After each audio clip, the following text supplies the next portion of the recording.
Welcome to another episode of Culinary School Stories, the bi-weekly podcast that is dedicated to sharing the stories of people around the globe whose lives have been influenced, impacted, touched, and or enriched, for good or for bad, from their culinary school experience. Hi, my name is Colin Roach, and I'm your host. Thanks for joining us today. You are an important part of this show, where we ask the question, what's your culinary school story? So now, without any further delay, let's meet today's guest. So my guest today is Luis Young. Luis, it's a great pleasure to have you on the show today, and I want to start right out by saying welcome and thank you for joining us and sharing your culinary school story. Thank you. Thank you for having me. It's a pleasure to be here. Great. Let's start right out with our first question. You went to Johnson & Wales University in the North Miami campus. Why did you want to go to culinary school in the first place? And, did you look at other culinary schools first? And kind of tell us how that all materialized. Well, I did. I started culinary school in Panama, but it was not really what I wanted or where I wanted to be. So at that point, I started doing my research. I looked into Le Cordon Bleu, I looked into CIA, and then Johnson & Wales. And I decided to go to the campus in Miami just because it was close to Panama. It's like 2.5 hours from Panama. Great. And let's go back to that first day when you got on campus. What was going through your mind? Obviously you're probably apprehensive, maybe nervous, excited. What were you thinking? What do you wish you knew before you got there or after the fact? Or, tell us kind of like that first day. What was happening? Well, I was super excited. It was like a dream come true. But at the same time, I'm not going to lie, I was super nervous. In Panama, you learn English, but you don't use it every day. And I feel like the day that I arrived on campus, it was you're here, go, figure things. So it was a little uncomfortable at the beginning, but I see the value in that. And everybody was so helpful that I think I got a little list of things that I needed to check or do. And they just point me in the right direction. After that day, it was easy. And you got your uniforms and got fitted and books and knife kits? Everything. That was part of the checklist. It's go here to academic services, go to financial services, then, go pick up your uniform, get your knife kit, which, it's probably the first day is the most exciting thing when you get your uniform and your knife kit.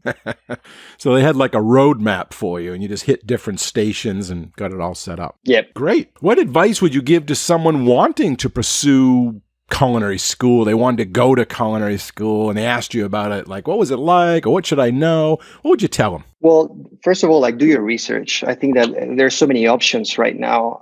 I guess it depends on what's your goal, right? If you want to go more into the restaurant management aspect, target your school towards that. If you want to be more in the culinary, more like the chef, you want to be in the kitchen, then you take that into consideration as well. That's the first thing, do your research. And then once you're in school, take advantage of every single extracurricular activities. Great, yeah.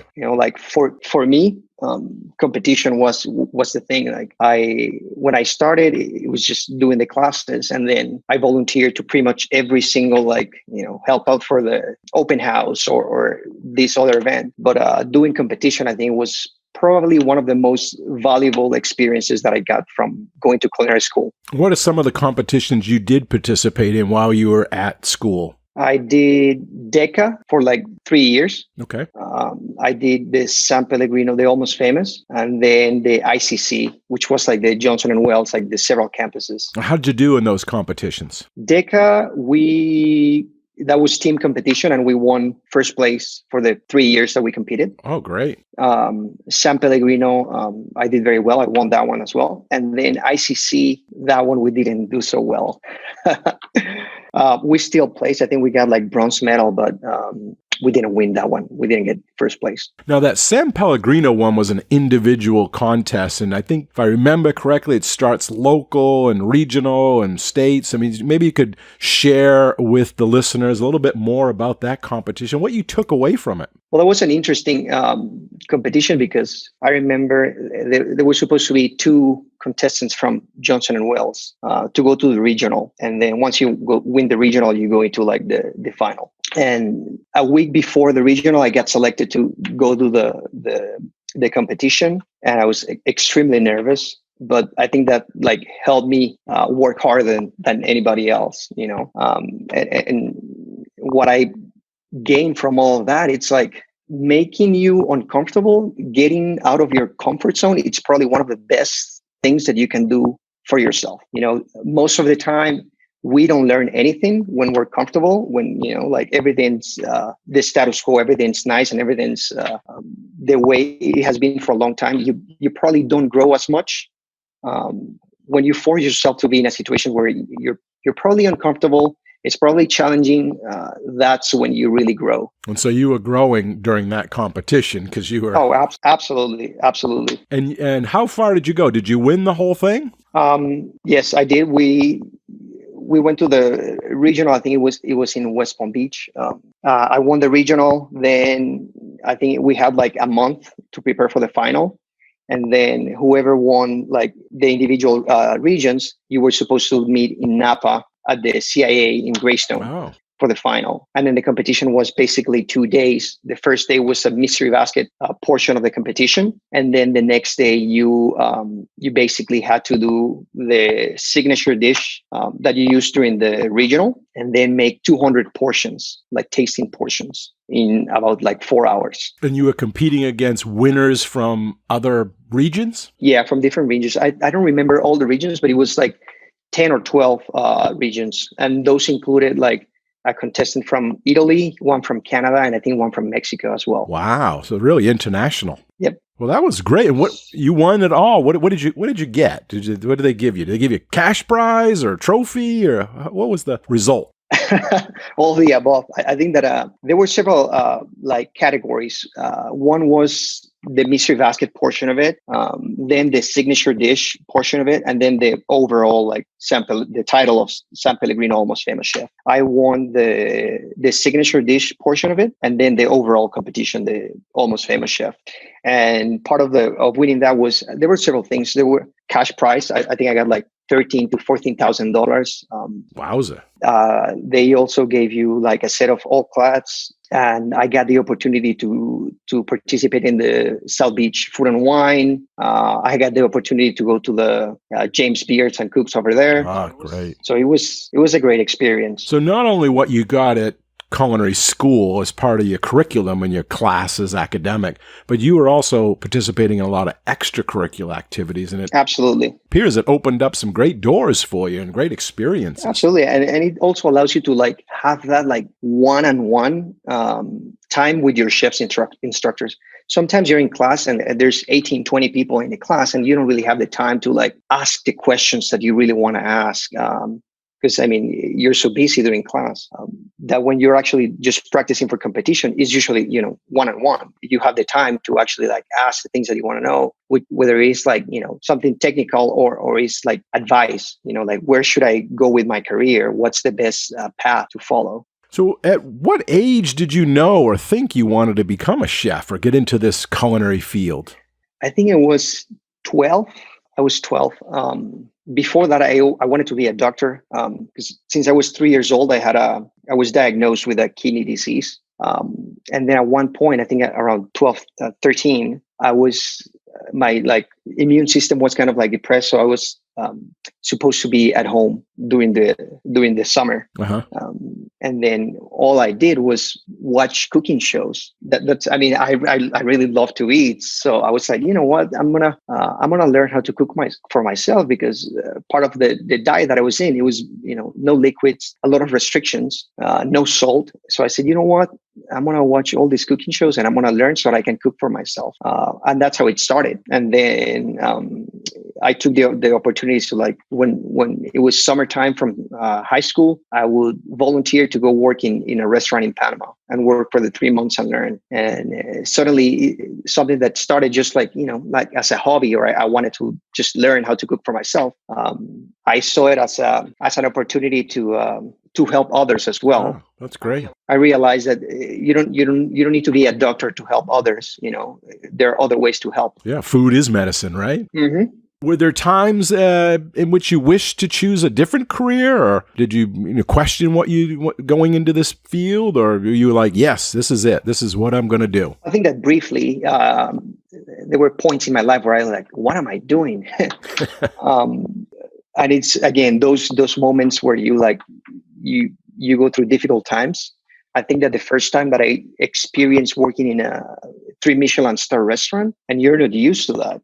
I was working 16 to 18 hours a day, sleeping on a basement in the restaurant, and getting the amount of pressure that you get from the chefs at those restaurants. It was hard. I think it was 18 years old, and I've never left Panama, and suddenly I'm in Spain working in this place, and it was hard. And I was like, what am I doing? I was reconsidering everything. But the thing is, like, you go through that one day and you feel like maybe this is not for me, but you wake up the next day full of energy and passion and the commitment to do it again. And then you get beat down again one day, but the next day you wake up and you say, you know what? Let's keep pushing. Let's keep trying. That was one point. And then another point was when I was in Chicago.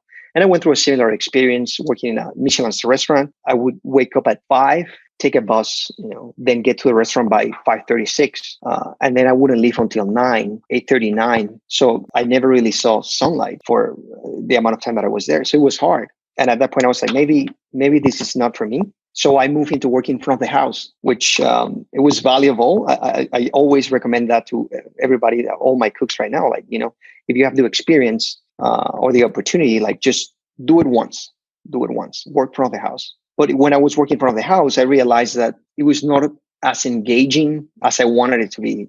I missed the rush of the kitchen. And after that point, it's like I never look back, even though, there are days that are hard or difficult or challenging. I never think like, you know what, I should be doing something else. I'm definitely where I want to be. So it was just the certain parts of the industry or certain categories that may have been more challenging?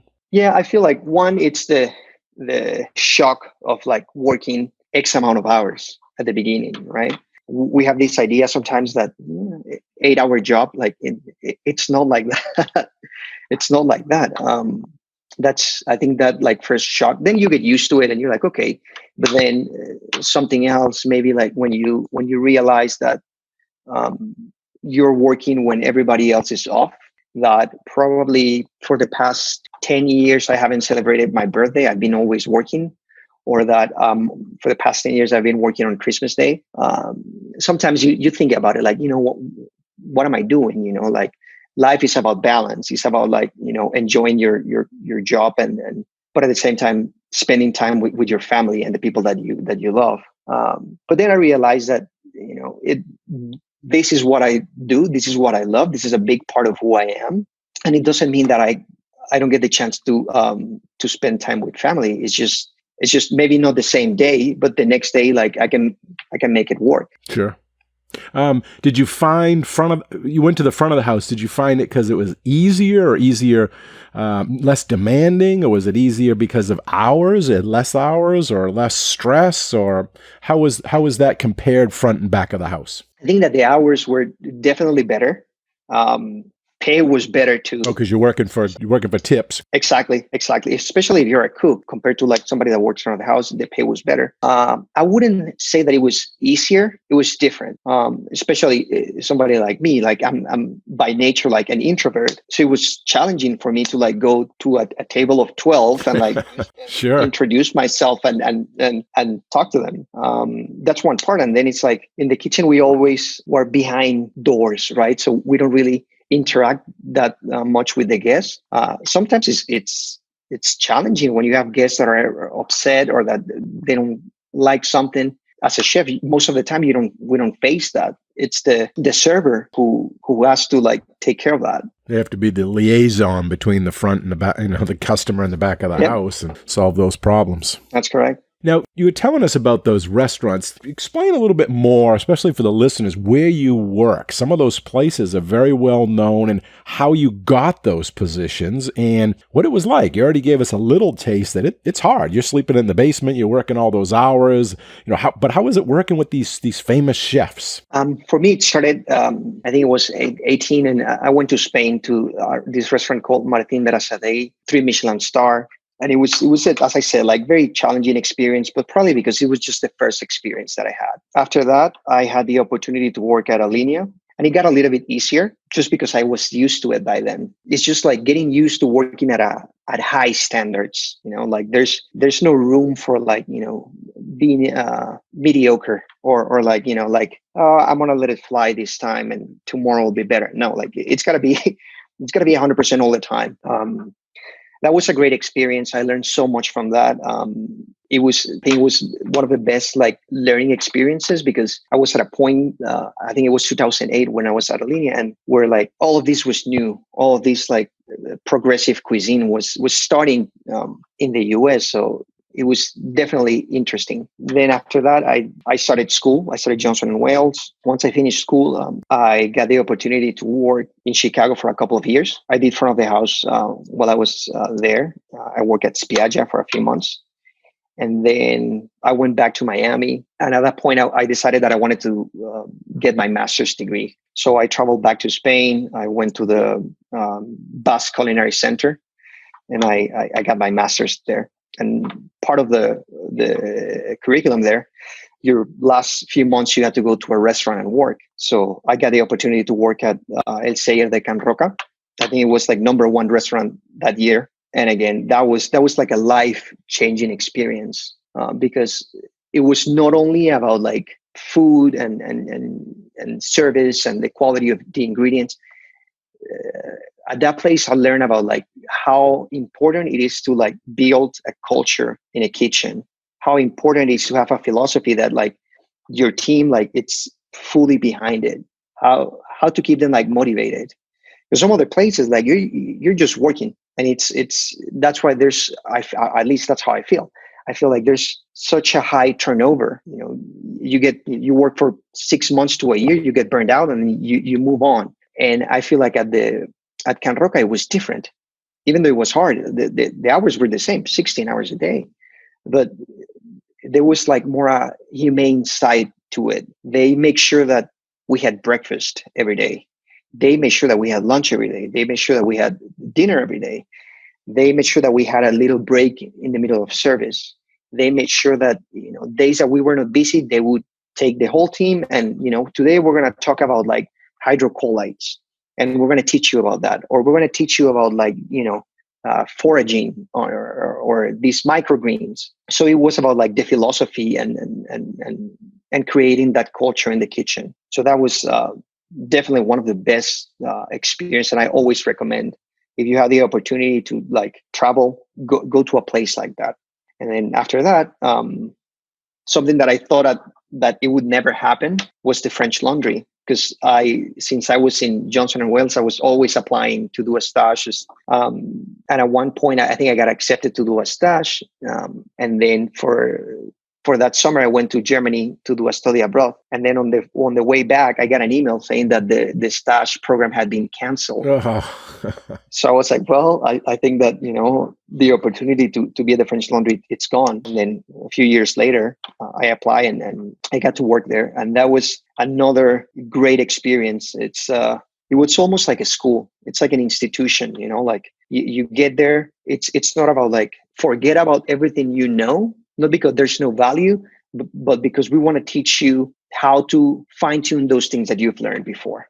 And again, it was about the culture.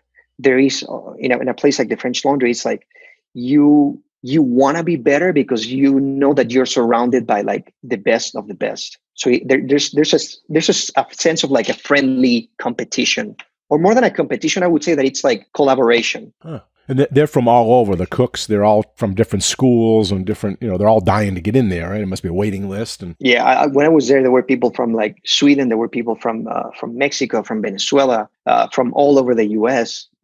And again, there was pretty much a long list of people waiting to get in there. When you say competition, is it like, oh, where'd you go to school? What'd you learn? Did you learn it this way? And, kind of rivalry a little bit? A little bit. I mean, I remember, and again, this is funny because my first day, they asked me to do something, and I think it was a simple task, like maybe juicing like carrots, and one of the cooks, it's like he gets close to me and he's like, where did you go to school? I was like, oh, Johnson and Wales. And he's like, oh, no wonder. And I'm like, what is that even supposed to mean? But again, I mean, after that, we were great friends. But there's a little bit of like friendly competition, I would say, because most of the cooks that were there were from the CIA. But you had a couple of students from Johnson and Wales. Actually, one of the sous chefs was from Johnson and Wales. And how was it working with Thomas Keller? Did you interact with him much in the kitchen, or? Oh yeah, I mean, it's amazing to see like how important for Thomas Keller it is to like acknowledge and say hi to all his cooks. You would think that at that level, like you never see him.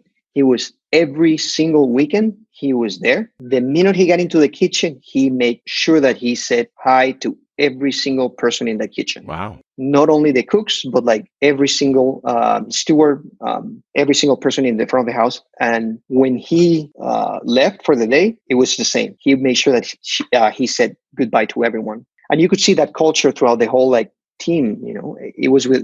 It's something that it's kind of like contagious. So every time, it doesn't matter if you're a commis or if you're the chef de cuisine at the French Laundry. Once you get there, you say hi to everybody. Where did you stay out there? Do they have living arrangements for the employees, or you have to on your own? Well, I think that when they talk to you about the opportunity of like starting at the French Laundry, they send you a list of places that are renting like rooms or stuff like that. And I think that at that point they had like a couple of rooms available that were close by.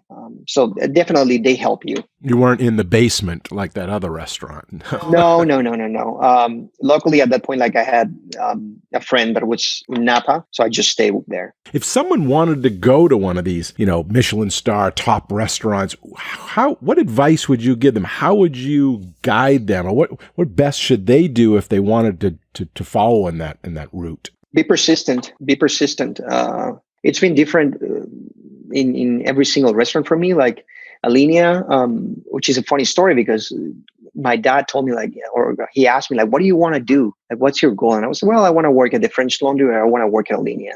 Those are like the best restaurants in the US. And he's like, well, you have to be a little realistic, those are the best places. What do you think they're going to, and that like upset me so much because he's like, what are you talking about? Like, why not? So that day, I sent an email to Alinea, I'm sure that if this is something that I want, I can make it happen. So I sent an email and then the next day they said, you know what, when can you start? So in that case, it was easy. It was just like one email and boom, the next day I got it. But in the case of the French Laundry, it took me years. I'm talking about 5 years of every single year I would send emails every 3 months. I would call. So definitely be persistent. One thing also that it works is if you're in a great city that has a lot of good restaurants, just show up to the restaurant, knock on the door and say, hey, I'm eager to learn. I'll do anything. I'll wash dishes. That's going to get you in. Once you're in, you're pretty much set, once you're there, just even if you're washing or dishes or something like that, start looking around, start learning by, just by watching, observing. And you're there, you're right in front of them. So if they need somebody or they see that you're working hard, it's easy to pick from someone that's right here in front of them than to try to recruit somebody. Exactly. Absolutely. Now, when these places have such a waiting list to get in, they know everybody wants to work there. Obviously, it opens up the door to take advantage of these commis, these culinarians that are coming in there. Do they? I guess it's different other properties, but can you speak to that a little bit? I mean, I guess the pay would be low. Do they just, abuse you? Do they keep you there all kinds of hours? Or are they just no, they're really trying to treat you like an employee and that hopefully you're going to stay for a long time? Or is it just get what you can and get it on your resume and get out? I think that nowadays it's different. I don't think it's just hard for restaurants to abuse somebody, in the sense of oh, you want to work X amount of hours. And I think it's getting harder to do that. And at the same time, I feel like it depends on how you look at it. If you look at it from the perspective that, I'm working 18 hours, I'm not getting paid. This is abuse. That victim mentality, yes. I understand, but at the same time, it's like, see what you can learn from that. Like, what are you gaining from that? If you think that you're working 18 hours, don't see it as, like, I'm getting abused. See it as like, you know what? They're teaching me, or I'm learning how to like work hard. Where else am I going to get the opportunity to firsthand see, black truffles, work with foie, see caviar, taste all these great ingredients. So if you look at it from that perspective, I think that it makes it easier, right? That being said, like, it's definitely hard. There's always like a little period, especially probably your first month, that everybody's like, they want to see what you're made of. So they're going to push you. Definitely, they're going to push you. But once that's passed, it's like you're a part of the team, and they're going to teach you as much as they possibly can. I think that at the end of the day, like, it all depends on your perspective and what you want to do. If you go there and you're like, feel entitled, that, after 2 weeks, I'm like, I'm not learning anything. I've been, scrubbing potatoes for 2 weeks and I'm on a leave. Like, okay, then that's what you learn. But if you push through and you see, like, you know what, I'm peeling potatoes, but I'm peeling potatoes at the best restaurant, that I can be in. And at the same time, you're looking and asking questions, they're going to notice that. And once they notice that, it won't be long until they ask you to, like, move into the next station. Is there a lot of turnover? Is there openings coming up all the time that you could move into? Yes, I feel like a lot of people that work in this kind of restaurant, just because of the level of like intensity that you're in, you do it for a year and then you move on. Awesome. What's one common myth about the profession, or about culinary school, or about the kitchen that you want to debunk, that it's not true, but people always ask you, this is what people think, and you're like, no, this is not true, and this is why? I think a couple of things. One, that going to culinary school is going to make you a celebrity chef. That's just, it's not so simple. That's one. And then the other one, it's like that we eat great food all the time. Or that we cook a lot of like, fancy meals at home. That's definitely not the case. Sometimes we just want someone to cook for us, right? That's all we want. Absolutely. It's like you get out of work and all you want is, like a greasy burger and fries. It's like, what? Like, I thought that you would, be eating like, steaks and wine like all the time. Like, no, that's not how it works. We're the employees. We're not the guests. Yeah. Let's go back to culinary school and tell about when you were there. What was your best class and why? And what was like your worst class, or it could have been better, or that, wasn't really what you wanted, or you weren't interested? Maybe share that perspective with the listeners. That's a hard question for me, because I really enjoy my time at the school.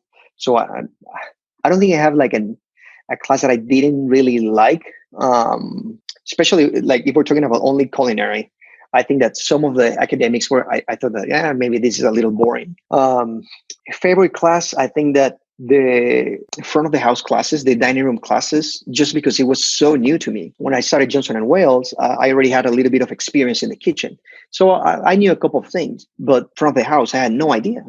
I had no idea about wine. I had no idea about like how to talk to guests, all the things that you need to consider. So it was very interesting, because like every single class, it's like, okay, you're like a sponge ready to like absorb all this knowledge. And then other classes that were fun, stock, sauces and soups was fun. My first class, it was traditional European cuisine. That one was a fun class as well. And then classical French cuisine. Great. Who are the 3 people who have been the most influence to you? It could be career, personal, alive, they could have passed on, but 3 people most influential to you. I think that professional, it will have to be like Thomas Keller. I think that, like he's influenced, so many great chefs. And I think that everybody that's starting in this career, it's like, that's like the Mecca. The French Laundry is the Mecca, right? The fact that I got the opportunity to like live that and experience that, and see like the philosophy and the culture that he creates, like that changed me, changed how I talk to my cooks, the way I see ingredients, the way I create dishes. That's definitely one. I think that the experience at Can Roca was another one. Seeing like the 3 brothers and how they they have this culture that it's like, it's a restaurant and that performs at a high level, but at the same time, it's like, it feels like a family. So that definitely changed or made it possible, because at that point I was like, it's separate things. You have work and you have family. And they made it seem like, you know what, like you can work and at the same time you can have family life. And then a third person would be probably my family in the sense of like my grandfather and my mom. They've even though it's not culinary related, like I've seen them like always that sense of like, there's no substitute for hard work. That keep pushing. The idea of like you don't learn necessarily in the moments where you're like comfortable. It is okay, and it's actually encouraged to like get out of the comfort zone every once in a while. And that's going to allow you to grow. What profession was your grandfather and your father in? My grandfather, he's an engineer. My father, he's an entrepreneur. He owns a couple of businesses in Panama. And my mom is an architect. And again, I've completely different backgrounds, but the message was pretty much the same. And when you first went into culinary and you told them, were they supportive behind it, or were they like, "What? What are you doing?"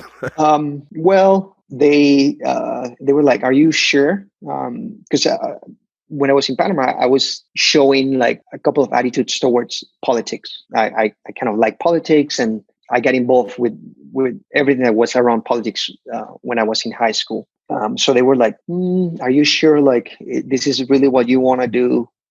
And I think that's why my dad told me when he asked me, like, like, what is it that you want to do? Where do you want to work? And trying to tell me, like, like these are the best restaurants. Like, be a little bit more realistic. But at the end of the day, like, they always supported me, even though at one point maybe they thought, like, maybe there's, like, keep other options, explore other options.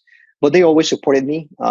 And then once they saw that I was serious about it, it was fine. It was like, you know what, do what you have to do. We're going to support you. We're going to help you. And to this day, like, I think I had them here at the restaurant at least once or twice a year. Now that must be special when they come as your guest and you get to cook for them or serve them, and they get to see you in your element. That must make them really proud. Absolutely. It's one of the best experience that as a chef that you can have. What's next for you? What's your plan? Are you going to end up in Panama, open your own place? Are you going to keep continuing on this path? What's your next goal? What's your next accomplishment? At this point, I don't think I would go back to Panama.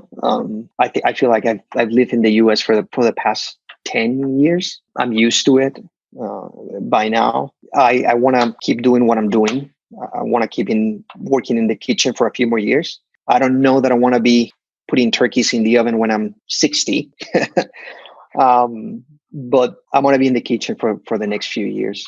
Maybe doing something, owning my own restaurant, or maybe working in a restaurant at the hotel, or a hotel like I'm doing right now. And you're in Colorado right now? Yes, I'm in Colorado Springs right now. Maybe teaching could be an option. I've always thought about that. And it was funny because I was in Panama for like 2 years. And then when I came back to the States 3 years ago, I was like, either I go and keep working or I go into teaching. And then I decided ultimately to keep working, because I said, you know what, if gaining more experience in the kitchen, it's going to allow me in the future to teach with a different perspective, give them a little bit more weight behind what the words that I'm, telling them, and actually, like, talking from, this actually happened to me, as opposed to like, I've heard this, or, reading it from a book. But yeah, that's something that I always think about, like teaching. I would really like to do that. Oh, great. And you mentioned the American Culinary Federation, ACF. You were in some of their competitions and stuff. And what do you think about certification, professional organizations, apprenticeship for that matter? I think there's value to that.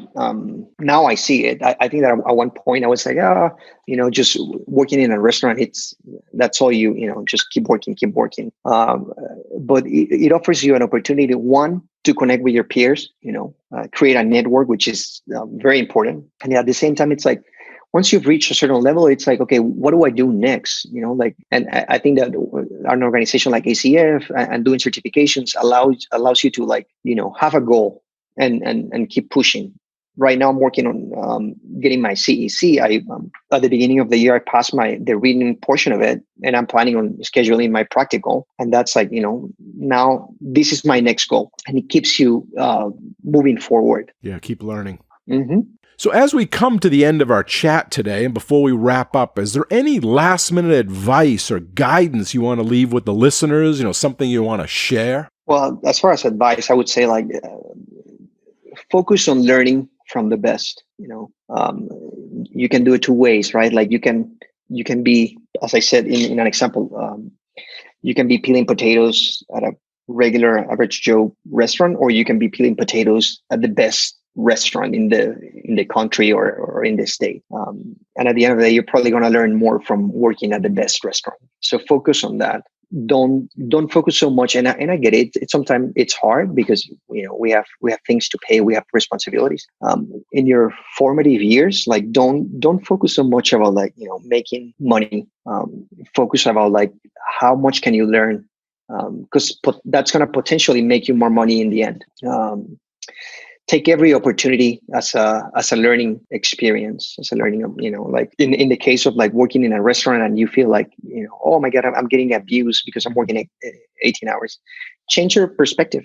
Think that, this is not going to last forever. I'm not going to be doing this forever. What can I gain from this? So once you switch your perspective, things are going to be easier for you. And then be patient. It takes a lot of passion. It takes a lot of commitment. There's no substitute for hard work. Work hard. If you really want it, keep working at it, and eventually it's going to happen. Bringing this back to culinary school, now that you know what you know and you have perspective and you've been removed from it from a while, and all that you went through and the money and the time, was it worth it? Would you do it again? Absolutely, in a heartbeat. Absolutely. I don't think that I don't want to say that it's a requirement to go to culinary school, but I think that culinary school give you the tools that you need to make your life in the kitchen or your culinary journey a little bit easier. And that's, that gaining that little advantage, it means a lot. It means a lot. And you went on and got a bachelor's and then a master's. Do you think associate's enough these days? Do you think, encourage more education? I feel like in the culinary world, it's very unusual to see something, past associates or bachelors. In my case, I value education. So I knew from the beginning that I wanted to get my master's. I think that if you don't want to get your master's, that's okay, but find something to look forward to. Okay, maybe it's not the education segment, but there are learn how to do sous vide, maybe learn how to go into another aspect, which would be leadership, maybe psychology, because all of these things, you're going to need them in the kitchen. Yeah, good advice. Yeah, they could learn pastry, or they could learn, ice carving, something to keep them growing and excited and, in this industry. Mm-hmm, absolutely. Well, that is just about all the time we have for this episode, and I want to first thank Luis for coming on the show today and sharing your culinary school story with all of us. We really appreciate your time, your insight, and your honesty. Thank you for inviting me. It's been definitely a pleasure to be here. Okay, great. Thanks, and I really enjoyed our chat, and bye-bye now. Bye. Take care. And a big thanks and appreciation also goes out to all of you, the listeners. We hope you enjoy the show and this episode. You all are a big part of this show, so please let us know what you think. Your comments are always welcome, and they help us in making the best show possible. You can email them to culinaryschoolstories@gmail.com. That's culinaryschoolstories@gmail.com. Or even leave us a voicemail at area code 207-835-1275. That's area code 207-835-1275. And if you like the show, we have a big ask of all of you, and that is to share the podcast with everyone you know and to give us a positive rating and review on Apple Podcasts. Okay, until our next Culinary School story, take care and be well. Bye-bye. Culinary School Stories is a proud member of the Food Media Network.